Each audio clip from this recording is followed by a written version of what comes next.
Timmy, you gonna do the intro?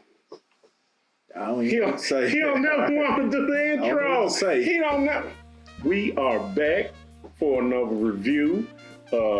As promised, I did a short. I got this bottle of Blue Run, and me and Cousin Tim gonna give you our thoughts on it. And he brought over a bottle of new Riff. It's a new one on me. I see he already killed the neck pour. He ain't set me up this time. I killed the neck pour for you. He killed the neck pour, which I killed the neck pour on the Blue Run. I think I did that on the thing, but I've partaken in it a few times since last week, and it's had time to breathe. So we're gonna get into it. And this week we're gonna get fancy. We're gonna use our sniffers. Instead of our Glenlivets, we're gonna do our sniffers because it's cold outside. I'm ready for summer to come back. Me too. I'm not gonna lie. It's ridiculous. We Southern boys. We not built for this type of cold. The whole South going through it. Yeah, we not built for this. It's. I woke up.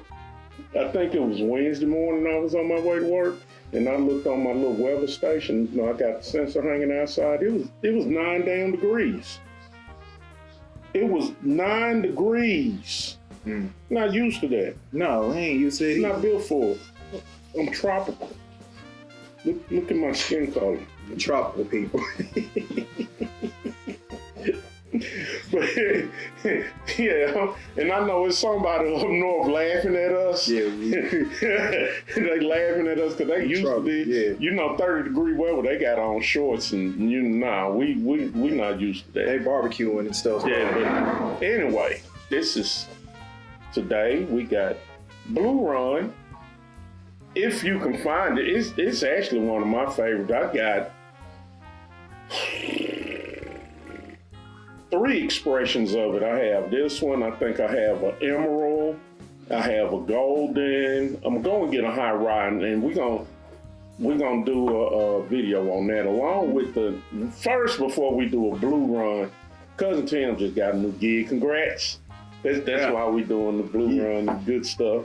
He got a new gig, so he gonna be out of town for a week. I guess doing this training and orientation and stuff. So when he get back, we gonna talk about blackened. I got 3 expressions of blackened upstairs too. So we're gonna do that, and then we're gonna come back with the Blue Run. Hopefully I'll be done found the high rye by then. But this is the Chosen, and it's actually a distributor pick. It's a single barrel, 55% alcohol, so it's coming in at 110 proof. I forgot how I learned about Blue Run. I think I was watching somebody's bourbon channel, Jeremy Sear. That's how I found out about Blue Run. And it's actually the one I've been hunting for is a 12-year that's supposed to be very rare and very hard to come by. And I have yet to come by it, but I really haven't been hunting hard enough for it. I can find it if I want to.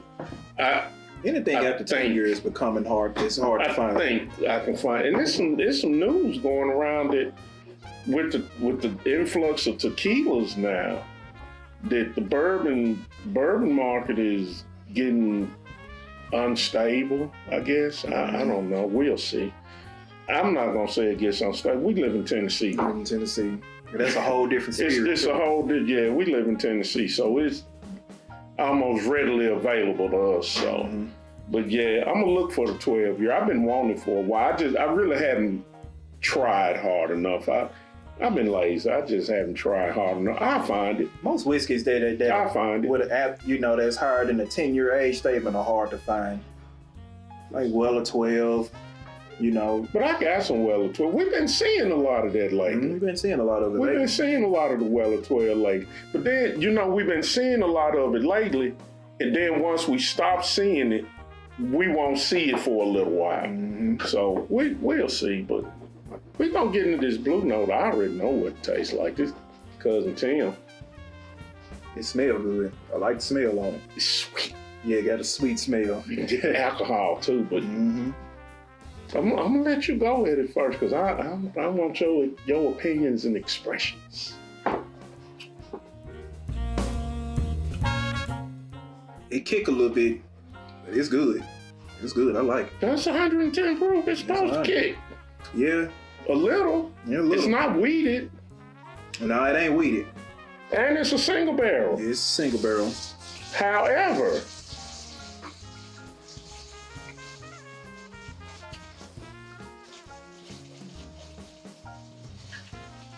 it's like candy in a bottle.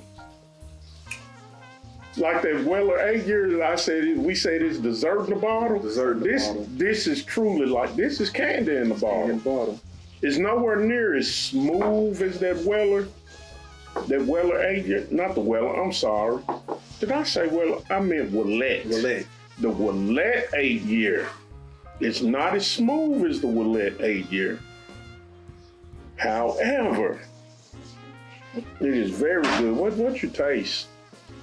Cause I get people when I read some of the descriptions and they talk about, of course, sometimes the vanilla or the caramel or the cinnamon. This one, bacon spice. Yeah, I can get a little cinnamon in this one, but it's mostly, I don't know, maybe it's the caramel. I just ate sushi too. So. Yeah.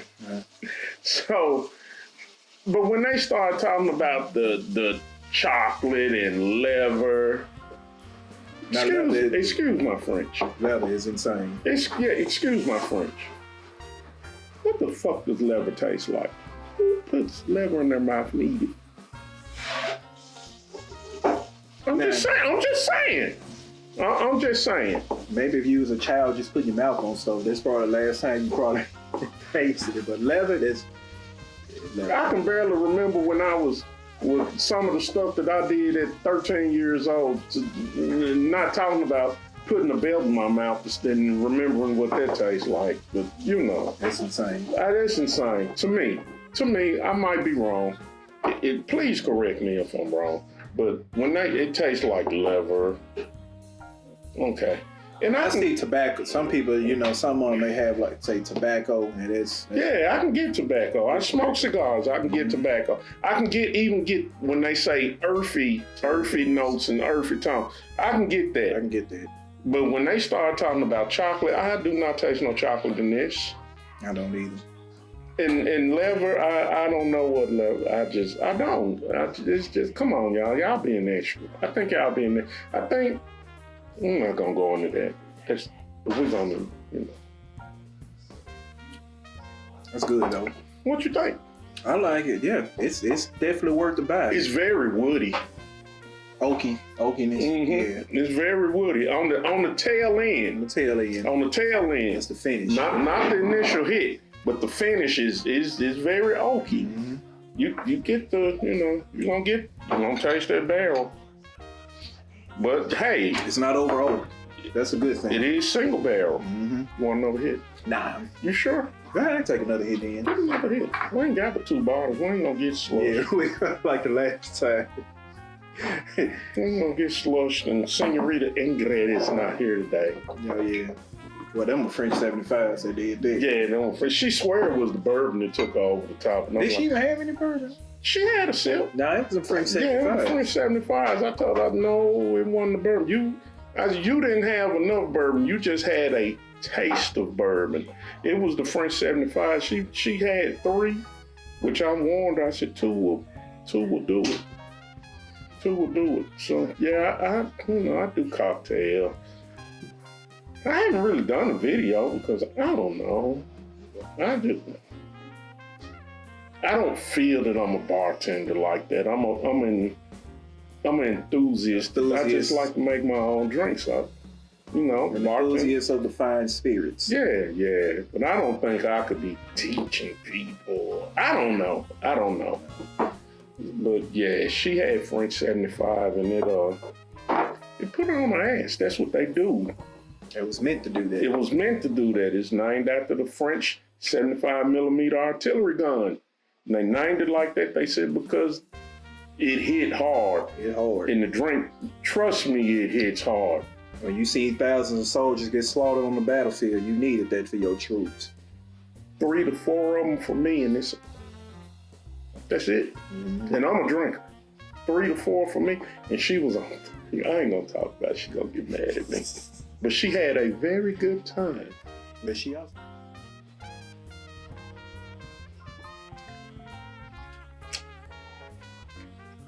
That's good.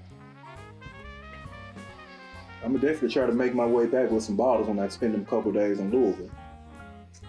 Very oaky on the tail end. Mm-hmm. Did you see my top 5 list? Top 5 bourbons? Oh yeah, I did see it. I did. I like Blue Run. I like this one. Blue Run. But to be truthful, That Hi Rye one. I was just ready to say that. I like the Hi Rye better than this one. Mm-hmm. I don't think this is good. It's like candy in a bottle, but I think the tail end with all the oakiness on the tail end kind of makes it. Mm-hmm. You know, it'll Yeah. take a smidget of a few points off for me, because it sometimes it can be too oaky. Yeah. And when you first drink it and get it, and it's beautiful. Yeah. I mean, it is. It is absolutely beautiful when you first taste it, and then you get the oakiness on the tail end, and then it's like the oakiness don't stop. You're like, okay, when is it gonna stop? It normally with over oakiness. Because you know, like when they do barrel chars, right? You know, there's different levels to it. Mm-hmm. There's different levels to it. And Mhm. normally with the over You get oakiness, the light, you get the light, then it gets darker then it as gets you darker go up. as you go up. Mhm. Then you got toasted barrel, which is really not a char. It's the lowest It's the lowest, barely even a char, but it's just enough to split the wood open. You know, normally with a toasted barrel finish, you get more of a fine flavor rather than char. Which one? This one right here. Yep. All right. Got our cups mixed up. Yeah. So we're gonna get into this one that Cousin Tim, bro. New Riff. Oh, look at that. Beautiful color. It's bottled and bond too, so. Is it? Mm-hmm. Do you think that's overrated? Bottled and bond. Nah, it's outdated. Now, see, it made sense 125 years ago. It made sense 125 years ago. Long? Well, Bottled and Bond came out 1897. That's when it was created. Yeah. But it was too many scammers back then in the bourbon industry. Exactly. So you got the Bottled and Bond Act, right, which is made by E.H. Taylor. So you know anything about E.H. Taylor, Colonel Edmund Haynes Taylor, who's a distiller at Buffalo Trace. He got sick of a lot of the scammers in the bourbon industry. They would do things like add food coloring and tobacco to mimic the aging process. Because really all you need to do is just, technically, if you put some White Dog, which is distilled bourbon before its age, if you put some White Dog into a charred barrel and swish it around, it's actually bourbon. So what he did, he got sick of that and he was like, look, we need to create this Bottled and Bond Act, which means that it has to be aged for a minimum of 4 years in a government-regulated warehouse or rick house, and it must be distilled during a single season. So, and it must be at 100 proof when bottled. And you know, from 1897 till Prohibition, it made a lot of sense. But in the year 2025, bottled and bond, yeah, you still getting a legit product, but in the year 2025, it's kind of useless. So, Remember quick before history they lesson. started that with the bottled and bond, when they would use barrels, before they would use new barrels, they would use barrels that like pickle barrels, anything they can get their hand on. The food had been stored in to age the bourbon, and they the history accounts say it was god awful. It was god awful. But it was bourbon, god awful. But however, you learn from your mistakes, mm-hmm. and you learn how to turn your mistakes into something beautiful. and you look at I remember them talking about the pickle juice and the meats and stuff that they were putting to make the voyage overseas or whatnot, and they would use those barrels for bourbon. But in lieu of all of that, I have a bottle of Blue Note, specialty bottle that somebody put honey in the barrel because he wanted. Cousin Tim got us this bottle of New Riff. Yes. I'm gonna let him talk about it because he bought it. I'd never heard of it.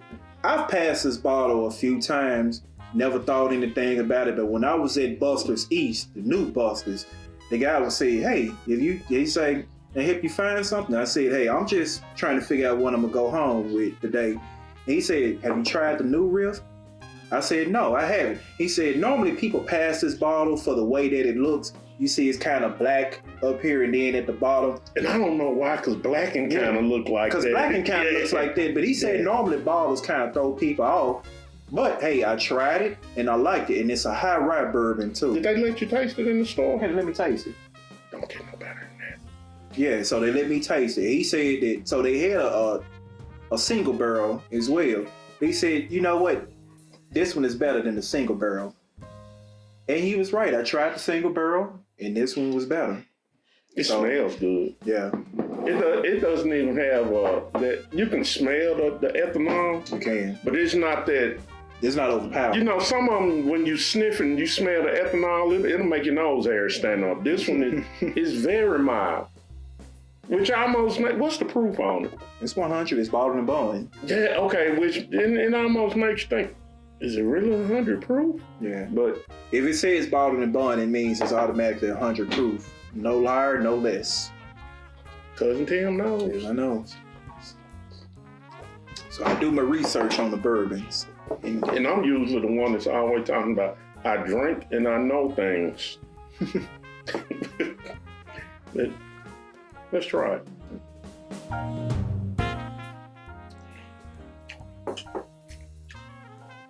That caramel hits. It hits you right on the front end. It's different. It is different. And that's a high rye bourbon. That's why. It's high rye. I was just ready to say, it's got a lighter, not a complexion. It's got a lighter profile to it when you taste it. It's a lot lighter. It's not that traditional heavy, but it's been a minute since I've had a high rye. So yeah, that's what it's similar. It's a high rye. You know what's similar to? It's almost similar to the Redemption High Rye, but it ain't got the earthiness that the Redemption High Rye have. It's got earthiness to it, but it ain't got the same one as Redemption. You get the earthiness and you get the barrel. Yeah, you get the earthiness in the barrel. But the barrel is not. They're not overpowering each other. It's not like they're fighting against each other. It's almost like a good blend. A good blend. It's a good blend. Well, I'm gonna tell you, the caramel hits you on the front end. It's got a nice color too. Yeah, it's a nice copper color. But this is what you get with bottled and bond, though. This is what you get with bottled and bond, and every bottled and bond whiskey that you get, whether it be E.H. Taylor, whether it be the Evan Williams bottled and bond, any one of them, they're gonna have that nice color to it because they still have to follow government regulation. When you say, "I want to do bottled and bond," you can even do rye like that. And Tennessee whiskey, because Old Dominic do bottled and bond. I've had that Redemption High Rye. You gave me a bottle of it. You can't beat it for the price. No, I gave you a bottle. That's why I couldn't find. Yeah. Because I thought I had a bottle. I knew I had bought a bottle. That's when y'all came over there for Dee Dee's birthday. That's right. That's right. And I said, "You gonna bring it?" I said, "You gonna bring this? You gonna take this back?" You said, "No, you can have it." And I think it's because I gave you that Wild Turkey barrel proof. Which one was that? And I liked it. Yeah. That, the Wild Turkey barrel proof? I still got the bottle in there. Yeah. I still got the bottle because I liked it. Yeah. I can't think of the name of it, but I still had a bottle.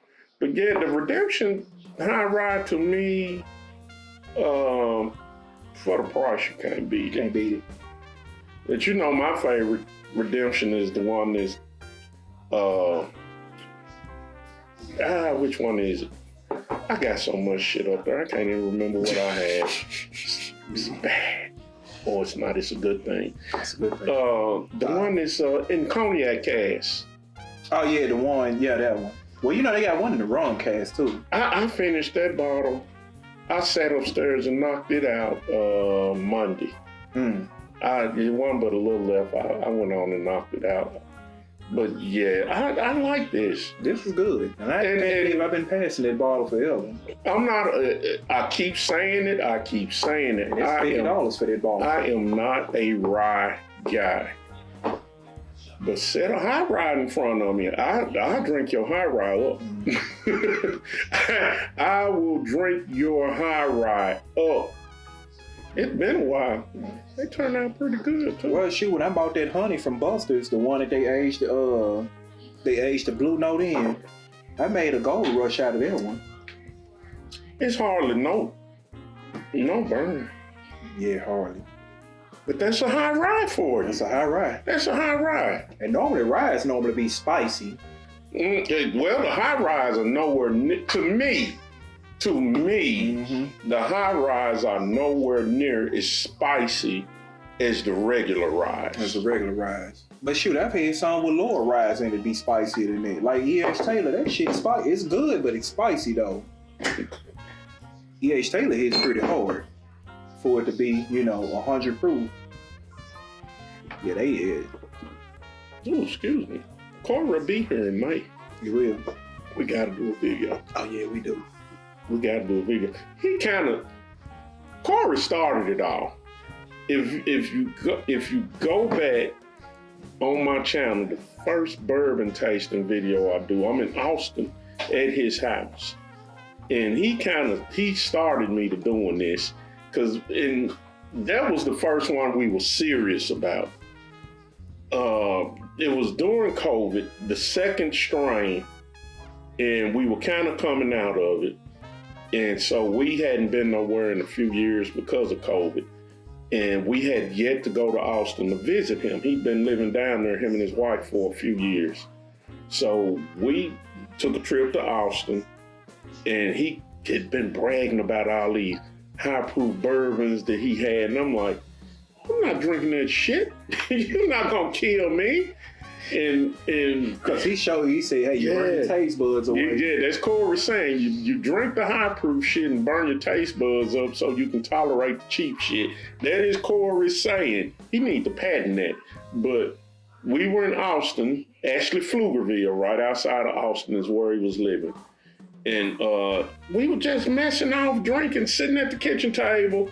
And I was doing like, I ain't gonna call that night. That Blue app, I didn't go live. I was just making little kind of short videos and posting it. And me tasting all this different stuff he was giving me. And that's how it started, really, because people were telling me, you should really do that on your YouTube channel. But that's actually how it started with Corey. So whenever Corey is around, we're going to always do a video with Corey. Always.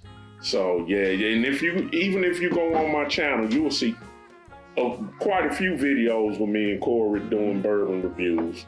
And he always puts me on the good picks. So be looking out for that sometimes in the beginning of May. And see, Corey, he'll be home. And so, see, he loved that Buffalo Trace White Dog. Yeah, he loved it. He loved it. Shit. That's like he loved that shit. I got a bottle upstairs. I refuse to drink that shit. I'm sorry. Y'all be mad at me, but you know what I saw? don't care for it. You know what I saw somebody did with that bottle of Buffalo Trace one time? They bought some fresh vanilla bean and made their own vanilla extract out of it. Really? Because you know how vanilla extract ain't nothing but just alcohol. I did not know that. Yeah. I did not know that. You can make your own at home. You just gotta put it in the bottle. And a lot of people do vodka. They take fresh vanilla bean and put vodka in it. I like this. This got a unique taste to it. Very unique taste. Very smooth. And that's a $50 in it. A $50 bottle. Yeah, it's very smooth. No, scratch 50 with tax, after taxes and all that, but it's like $45 before taxes. Mm-hmm. But so what's your thoughts on the Blue Run? So we The can Blue wrap it Run up. is good. I would buy a bottle of it. How much you pay for that bottle? $145. $145. It's a good bottle. Would you pay $145? I mean, that's the price that you would pay for some of the Weller products. I don't know. Blue Run is good, but I Blue think Run is they good. can come off of that. They can come off of that. They can come off of that price. Because I've got some stuff upstairs that, I keep saying this, I got stuff upstairs this doesn't cost as much as smoother. Yeah. And like I said, it's candy in a bottle, but $145 is too much of a oaky hit on the back end for me, for it to be that much. It needs to be refined a little. But hey, every barrel is different as well. It's probably one of the time, because sometimes they say when you dump the barrel, and it is a single barrel, so you got to think all single barrels are not the same. All single barrels are not the same. Because some of them depends on what store you get them from. Some of them be good. Some of them will be just like, yeah, I'm gonna reserve this one for the cocktails. So that, yeah, I like it. I think they can come down off the price. Yeah, come down off the price. And I'm not talking about they got to slash it in half and sell it for $50. They can come down a little bit off the I'll say price. about what, like $120. $120. $120 They could come be down a good. little bit. What the new Riff I like. I like. I even think Price. about adding it to my collection upstairs, and my segregated whiskeys and bourbons is cousin Tim's. The high society. The high society. You made it. Yeah. So I like the new Riff, and for the price, I think it's good. it's good. $50 after taxes. So. Yeah, you can't beat that. You can't beat that. It's very smooth. Most high ryes are. If you have a high rye that's not smooth, it's not made right. You just pour it down the sink. Pour it down the sink or put it in your lawnmower or something. If it's high enough, put it in your lawnmower. It's a dude Usually it's a fuel additive. It's a dude I follow on YouTube and TikTok named Bruzel, and he did that with a bottle of Weller Foolproof. He put it in his lawnmower, and it didn't start at all. He said, "Well, that's $400 down the drain." But he put it in his lawnmower. He said, "Will Bourbon start a lawnmower?" Science is sacrifice. It is. Science is sacrifice. So it's a sacrifice. So, yeah, I like the new Riff. Have I had better high ryes? Yes. Does it mean that this is one that I wouldn't buy? Absolutely not. I will go and buy some. That could be a nice everyday port bourbon. Yeah, it can. It could be a good daily pour. But wait till I get my hands on the Blue Run High Rye again. It is I am not going to lie. As to date, all of the Blue Runs that I've had, their High Rye is my favorite expression of Blue Run. That High Rye was so good. You know, I put it in my... Until next time, y'all take it easy. There's no more college football tomorrow. No, gotta wait all the way till September 1st. The first week of September for college football. Yeah, because the NFL is trash. Yeah. How do you say it in Spanish? Is it Busara? Busara? I don't know. Don't. I might have said it wrong. So it's trash. I could give a shit less about the NFL. I'm rooting for the damn Chiefs, man. I mean, not for the Chiefs, but for the Bills. Yeah, no. I'm rooting for the damn Commanders, and I'm a Cowboys fan, and I'm rooting for the Commanders. Well, I'm rooting because I don't want the Chiefs to go back. But you know what? In the midst of college football ending, you know what's ready to happen in the next month and a half? What? Baseball, baby. Yeah, baseball. Baseball will be back. They gave Juan Soto that big contract. Yeah. We can't be silly. We can talk all night long. Anyway, Hell State. Mississippi State. I'm a fan. I would say I'm alumni. I am alumni. You know why I'm alumni? No, I didn't go to state. My daughter graduated. You paid tuition. And I paid tuition. So that makes me alumni. But yeah, I love Mississippi State baseball. I love my Bulldog. I love everything Mississippi State. If you didn't know, now you know. I'm a Memphis boy. I was born and raised in Tennessee, but I love my Bulldogs. And I like the Tigers too. Don't get me wrong. Well, I'm a Tiger, so I graduated. He graduated from U of M. I was there. That's a wild graduation. Yeah, it was wild. 2,000 people. It was wild. Not in my time, but that whole day it was 2,000 people I graduating. still can't believe people got air horns into the building. You got a minute. I was mad too, cause I'm like, damn it, I could have brought an air horn. But yeah, I was there when Cousin Tim graduated. So yeah, I'm born and raised in Tennessee. I'm a Memphis, Tennessee boy. I love the Tigers, but I love my Bulldogs. I love Mississippi State. Fuck Tennessee. Yeah, because for a lot of y'all people that don't know, there's a difference in between being from Memphis and then being a Tennessean. And for the longest time, Memphis, we were always known as the outcasts. Still are. Yeah, we still are. So we just kind of like, nah, we're from Memphis. We ain't from Tennessee. Even though we are, but we just say we from Memphis. Memphis, America, not Memphis, If Tennessee. you're on I-40 and you come through Memphis and you going east in Tennessee, once you get outside of Jackson, Tennessee, which is about 60 miles, 62 miles. 62 miles from Memphis, you are officially in Tennessee then. Mm-hmm. Memphis is its own entity. Yeah, I would say the Mid-South part. You know, Tipton County, Fayette County. All of that is Memphis. All that is Memphis. Because they ain't going to tell you they from Fayette County if you ever meet them somewhere. They just going to tell you they from Memphis. Mm-hmm. I don't know. They sure do. I don't know. I used to love UT. It's personal with me. I ain't gonna lie, it's personal. Well, I don't, because they hate. I ain't gonna, but you know what? I'm not gonna lie. I do still root for them every now and then when they play people like Ole Miss, Alabama. Especially Alabama. You know, I still root for them, but when they play Mississippi State, as a matter of fact, when Deja was at State and they played Tennessee one Saturday and we went down for the game, it was basketball. I still got the shirt, and it's a maroon shirt with the gray writing, and it say, "I may live in Tennessee, but I love my Bulldogs." Yeah, I do. I love Starkville. I love Mississippi State. So yeah, you're right about that, Hulk. Once you pass Jackson, Tennessee, that's when you really in Tennessee. Yeah, that's you Tennessee. in Tennessee then. Yeah. When you get to Jackson, you really in Memphis. The flatlands, yeah, it's like once you You in pass the Delta, baby. you in the Delta. You in the Delta. You in Memphis now. Home of great barbecue. Mm-hmm. Just don't go to a commercial establishment. Oh my goodness. Go to somebody's backyard. Somebody's backyard. Bobby's backyard. You see what I did there? Bobby's backyard. Yeah. See what you did there. You see what I did there? Anyway, we gonna get out of here. We'll see y'all next week. Y'all have a good one. Stay warm. Oh my goodness. The people south of us, New Orleans, and everybody got snow. I know y'all not used to that shit.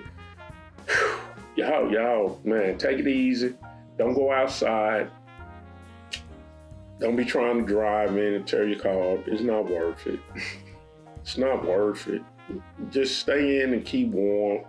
Enjoy your time off of work. Mm-hmm. And we'll catch y'all next week. Until then, y'all know our thing. Peace.